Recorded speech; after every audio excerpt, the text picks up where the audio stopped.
Welcome to the Tech Egg. Don't get scrambled. Enjoy the video. You start by confirming the essentials so you avoid wasted steps.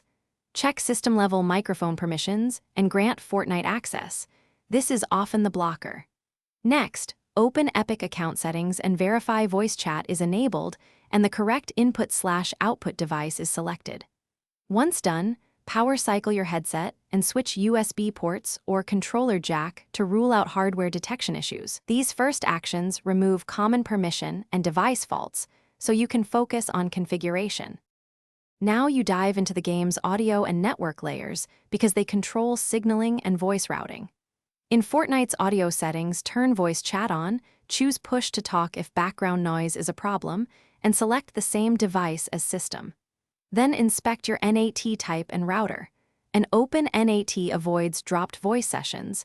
Use wired Ethernet if possible to reduce packet loss.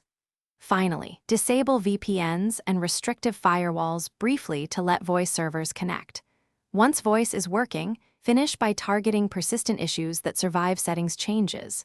Reinstall your platform's audio drivers or update headset firmware. Corrupted drivers silently mute input. If that doesn't work, verify or repair Fortnite files through the Epic launcher and reset audio options to defaults to clear hidden misconfigurations. Then create a short party test with a friend to confirm voice activity and watch the in-game mic indicator. If problems persist, a complete router reboot and temporary port forward for UDP voice ports often fixes lingering connectivity issues. Thanks for watching. Consider subscribing if I helped unscramble your problems.